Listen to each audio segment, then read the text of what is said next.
Hello बच्चों and welcome to study with unique. स्वागत है आपका lecture 4 chapter 2 periodic classification of elements में। हमारा साइंस 1 का चैप्टर है 10th स्टैंडर्ड।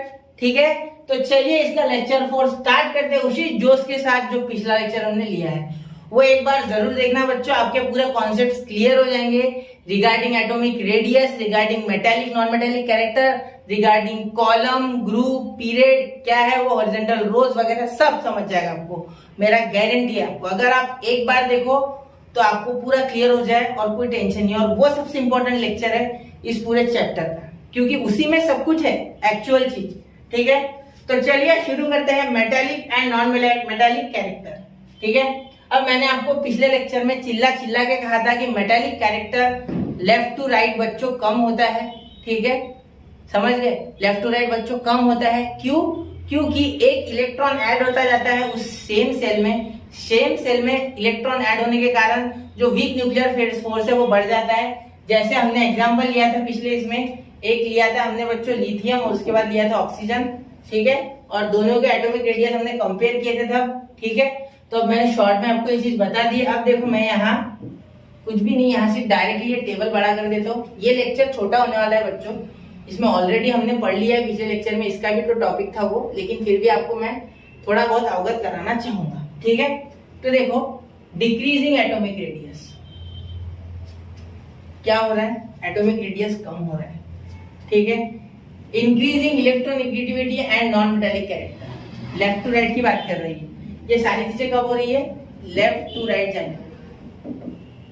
ठीक है, वैसे नहीं हो रही। ठीक है, decreasing electropositivity and metallic character, मतलब यहाँ दो चीजें क्लियर है कि इलेक्ट्रोनेगेटिविटी यानी नॉन मेटालिक कैरेक्टर और इलेक्ट्रोपॉजिटिविटी यानी मेटालिक कैरेक्टर। क्लियर हो गया? यहाँ ये मिटा दो इसके ऊपर जो मैंने बना लिया।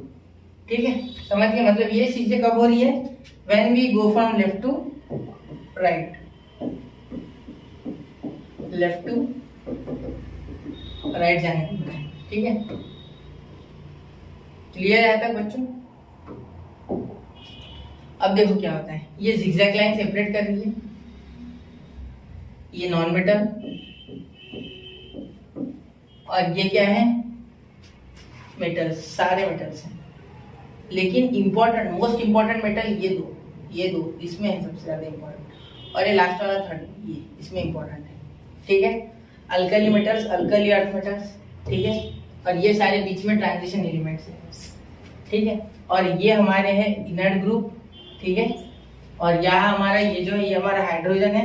ठीक है, ये तो पता है आपको, और ये बीच में सारे के सारे नॉन मेटल घुसे हुए हैं। ठीक है, क्लियर? आगे ध्यान में। अब ऐसा क्यों होता है, इलेक्ट्रोनेगेटिविटी क्यों बनती है ये तो आपको पता है, क्योंकि यहाँ आखिरी शेल पे एक वैलेंसी है, सपोज एक ही इलेक्ट्रॉन है, तो यहाँ नंबर ऑफ इलेक्ट्रॉन्स 4 हो जाते हैं उसी सेल पे। सपोज यहाँ पहला है, 2 शेल हो गए, के और के एल 2 शेल होते हैं, यहाँ होते हैं के एल और एम शेल तीसरे में, ऐसे आगे कॉन्सेक्यूटिवली बढ़ते जाएंगे। ठीक है, तो यहाँ के एल शेल है, तो यहाँ पहले में 1 है, दूसरे में 2 है, तीसरे में 3 है, चौथे में 4 है, पांचवें में 5 है, छठवें में 6 है, 7 है, 8 है, तो बढ़ते जा रहे हैं ना। तो इसके कारण इनकी देने की कैपेसिटी कम होती जा रही, मतलब जो आखिरी शेल में इलेक्ट्रॉन्स है, देखो आखिरी शेल में जो इलेक्ट्रॉन्स है वो बढ़ रहे, जिसके कारण जो प्रोटॉन्स है वो ज्यादा, एक न्यूक्लियर फोर्स ज्यादा बढ़ रही है, वो ज्यादा ताकत से खींच पा रहे हैं, क्योंकि इधर इलेक्ट्रॉन ज्यादा है तो अपोजिट चार्जेस अट्रैक्ट, वो खींच रहे, और खींचने के कारण क्या हो रहा है कि कम हो रहा है। ठीक है, इनका देने की शक्ति कम हो रही है, इलेक्ट्रोनेगेटिव बनते जा रहे हैं, मतलब इनको और ज्यादा चाहिए, अब इनको पास ही रखने इलेक्ट्रॉन, इनको छोड़ने की इच्छा नहीं है, मतलब ये नॉन मेटल में कन्वर्ट हो रहा है। ठीक है, समझ गए? तो इसीलिए हम बोलते हैं कि इलेक्ट्रोनेगेटिविटी बढ़ रही है और इलेक्ट्रोपॉजिटिविटी कम हो रही है। इलेक्ट्रोपॉजिटिविटी यानी देने की क्षमता और इलेक्ट्रोनेगेटिविटी यानी लेने की क्षमता। तो इनकी लेने की क्षमता तो बहुत है क्योंकि ये नॉन मेटल है, क्योंकि इनके पास धीरे धीरे लास्ट शेल में इलेक्ट्रॉन्स बढ़ने के कारण प्रोटॉन्स ज्यादा तेजी से खींच रहे हैं, वीक न्यूक्लियर फोर्स बढ़ रहा है। ठीक है, लेकिन यहाँ हमारा इस साइड अगर उल्टा आते हैं तो धीरे धीरे वैलेंस इलेक्ट्रॉन्स के जो लास्ट शेल में वैलेंस इलेक्ट्रॉन है वो कम होते जाते हैं, जिसके कारण प्रोटॉन्स की खींचने की क्षमता कम हो जाती है, क्योंकि उधर कुछ खींचने के लिए बचता ही नहीं है। इलेक्ट्रॉन्स, एक इलेक्ट्रॉन है उसको 8 मिलके खींचेंगे क्या? नहीं। ठीक है, इतने ताकत से खींच ही नहीं पाएंगे क्योंकि नंबर ऑफ इलेक्ट्रॉन्स ही नहीं है। एक इलेक्ट्रॉन को कैसे खींचेंगे भाई? खींचेंगे एक को एक ही प्रोटॉन खींचेगा ना, दूसरे के लिए क्या है? कुछ नहीं है। तो कम है, फोर्स कैसा है, कम है खींचने का, वीक न्यूक्लियर फोर्स कम है, जिस कारण यहाँ एटॉमिक रेडियस ज्यादा होता है। भले इनका एटॉमिक नंबर कम हो और इनका एटॉमिक नंबर भले ज्यादा हो, लेकिन ज्यादा वैलेंस इलेक्ट्रॉन होने के कारण लास्ट शेल में वीक न्यूक्लियर फोर्स बढ़ जाता है, जिसके कारण मेटेलिक कैरेक्टर खत्म और नॉन मेटेलिक कैरेक्टर शुरू। समझ गए? क्लियर है? मैंने स्पीड से बोला, लेकिन पिछले लेक्चर में मैंने ये चीजें बताई है, इसीलिए मैं अभी जल्दी बता रहा हूँ। ठीक है, तो इनकी जो टेंडेंसी है to lose electron non metals की, ये इसी के कारण नहीं होती है, क्योंकि इनमें वीक न्यूक्लियर फोर्स ज्यादा होता है, तो ये छोड़ नहीं पाते। और मेटल्स हमारे इतने अच्छे हैं कि इनके पास कम वैलेंस इलेक्ट्रॉन होने के कारण, लास्ट शेल में कम इलेक्ट्रॉन होने के कारण, इनका जो वीक न्यूक्लियर फोर्स है प्रोटॉन्स और उस शेल वाले इलेक्ट्रॉन्स के बीच में वो कम है, और कम होने के कारण ये इलेक्ट्रोपॉजिटिव होने के कारण इनकी टेंडेंसी देने की है, to donate electron. The tendency of the metal is to donate electron and form cation. क्या बनाते हैं ये? कैटायन बनाते हैं डोनेट करके। जो डोनेट करता है वो क्या बनाता है बच्चों? कैटायन बनाता है। और जो गेन करता है वो क्या बनाता है? एनायन बनाता है। क्या बनाता है? एनायन। ठीक है, कोई डोनेट को गिव बोलता है, वो भी चलेगा। ठीक है, समझ गए? क्लियर है? यहाँ तक कोई इश्यू नहीं? इससे ज्यादा कुछ नहीं है, आगे देखते हैं। ये लेक्चर बहुत छोटा बनेगा क्योंकि ऑलरेडी हमारा ये हो चुका है। ठीक, तो आप अगर किसी को डिटेल में जानना है तो पिछला लेक्चर देखिए, इससे भी अच्छा है। उसमें मैंने सब कुछ एक साथ एक्सप्लेन किया तो आसान जाएगा, क्योंकि टेबल भी एक साथ ही देख लिया आपने, वो भी एक साथ, तो वैसे एक साथ आसान जाता है। अगर आप डबल एक ही चीज देख रहे हो तो वो बोर भी होता है। ठीक है, और इसमें फिर भी मैं बताऊंगा जो इंपॉर्टेंट है वो शब्द, वो पूरे मैं आपको मार्क करके दूंगा जो इंपॉर्टेंट चीज है वो, लेकिन फिर भी इसमें ज्यादा बचा नहीं है, सब खत्म हो गया। वही था लास्ट टॉपिक इसका। अच्छा, ठीक है, अब देखो यहाँ लेट अस फर्स्ट, छोड़ना मत लेकिन, देख के पूरा जवाब चालू कर दिया तो। Metallic character of elements belong to the same group. ठीक है, belong to the same group. क्या बोला मैंने?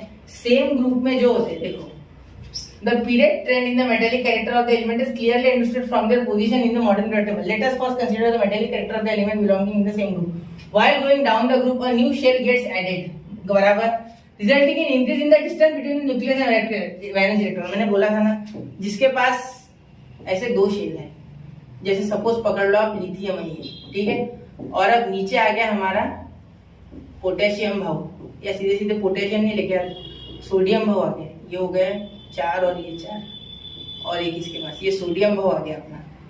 ठीक है, कैसे हो सोडियम दादा?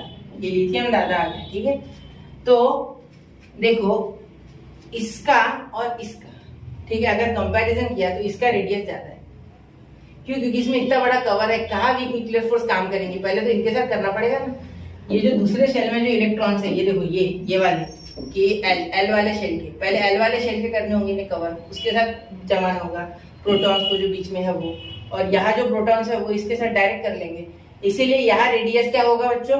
कम होगा। लेकिन पोटेशियम का रेडियस और सोडियम का रेडियस उससे भी कम होगा, ज्यादा होगा। सॉरी, सोडियम का रेडियस ज्यादा होगा, एटॉमिक रेडियस इसका क्या होगा? ज्यादा होगा। मतलब atomic radius of sodium is greater than atomic radius, ये ATR है, एटॉमिक रेडियस ऑफ लिथियम। ये मैंने शॉर्टकट निकाला, ATR, एटॉमिक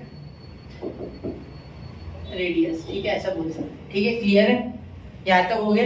ठीक है, अब यहाँ यही चीज डबल घसी गई है। ठीक है, जैसे आप रिन साबुन घसते हो मैल निकालने के लिए, वैसे तो यहाँ बोला गया left to right within a period the outermost shell remains the same.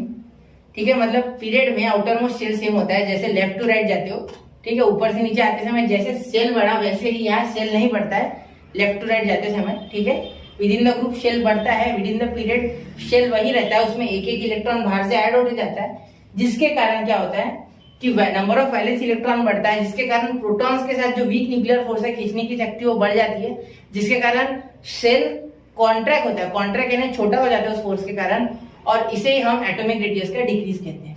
समझ गए? तो इलेक्ट्रोनेगेटिविटी क्या हो जाती है? एटम की बढ़ना शुरू हो जाती है। तो मैंने एक ही चीज समझा पूरे में, याद रखना, 2-3 शब्द याद रखना, इलेक्ट्रोनेगेटिविटी यानी नॉन मेटेलिक कैरेक्टर, इलेक्ट्रोपॉजिटिविटी यानी metallic character.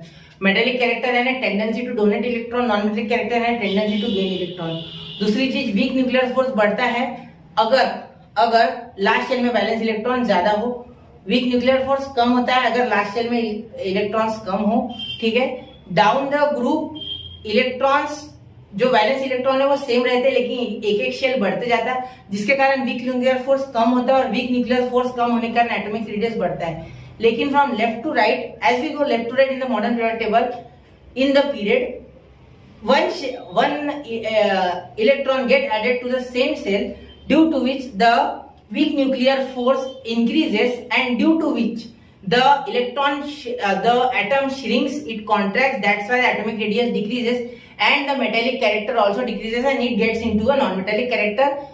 As a result, it becomes a non-metal, and non-metal has a tendency to gain electron. समझ गए? चलो मैंने पूरा आपको समझा दिया, इसके बाद कुछ बचा नहीं, अब सिर्फ एक ग्रेडेशन बता देते हैं। ये ग्रेडेशन बता देते हैं, तो ये एक बार ले लो। What is cause of non metallic character of element, मैंने अभी बताया नॉन मेटालिक कैरेक्टर क्या होता है, वीक न्यूक्लियर फोर्स बढ़ जाएगा, देने की क्षमता नहीं रह जाएगी।